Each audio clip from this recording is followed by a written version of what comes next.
David Daniel Ducker here, and today I wrote a scene in which our daring heroes journey from the outskirts of the Lemurian Empire on Dragonback to its capital, to the city of Lemuria, which is this sprawling but ancient metropolis in the midst of this desert, this savanna type kingdom.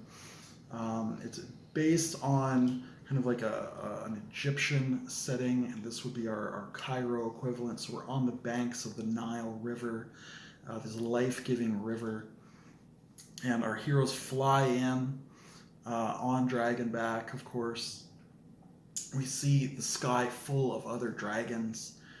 This is where the Dragon Knights have their headquarters, and they arrive and are then ushered forward to meet with the Dragon Queen, the queen of the Dragon Riders of Lemuria, both as a nation and as a knightly order, an entity in that fashion as well. So while they're waiting for this audience, we introduce another character who's named Jamila. And in the first draft, they've met her in kind of the antechamber, waiting to get in to see the Dragon Queen. I might change that in a future draft. But for right now, they've met her in the antechamber. Jamila is very curious about their mission, about what they found, and about some of the lagging injuries, because Ayode was injured in that first scene. And in this first draft, I've actually had her face burned and scarred, and one of her eyes burned out by the acid of that horrible slime creature that I talked about in the last video. And I think it will be good to see how she deals with that injury, with a disfigurement, especially a face injury, can be psychologically damaging. So I think that would be a really nice aspect to explore if I can find space in the narrative to do that, and if I can't, then I'll probably have to edit it out. And alternatively, we could use that injury to show off the healing magic of the setting, or the lack of healing magic of the setting. If there is healing magic, it changes the tension level. If there's not healing magic, that also changes the tension level, because things are more dangerous, of course, when there's not any healing magic present. So they meet Jamila. We establish some antipathy with Jamila. She's a native Lemurian. She's of a different race than the ruling caste. So I want to bring some racial politics into the story.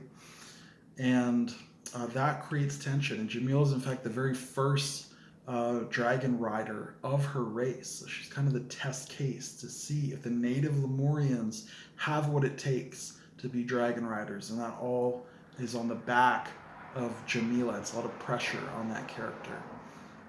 So we establish her fairly briefly. Then they move into the throne room with the Dragon Queen. And I'm envisioning this throne that's rising up very, very tall on a raised platform, and kind of coiled and wrapped around the throne. We have the Queen's dragon, the greatest of the gold dragons.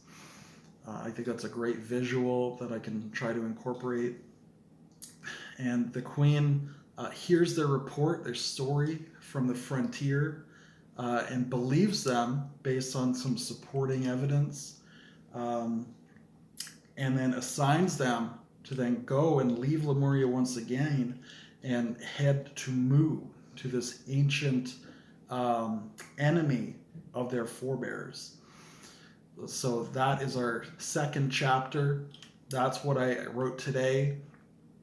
And the purpose of this chapter was, again, more exposition, learning about the setting, learning about the characters, Jamila in particular, and to a lesser extent the Queen of the Dragon Knights. So really it's an expository chapter in many ways. It's fairly brief, fairly quick. I tried to keep the language not too flowery. Not that that's my prose style anyway, to be too flowery. But it was an easy write, and it sets up the next chapter. So let me ask you, what did you write today? In the comments, I want a video response. I think this is a really good way to get a daily writing vlog video. And it's only about 5 minutes out of everybody's day. So I'm sure you can manage that because I managed it. And until I see you again, this is David Daniel Ducker signing off.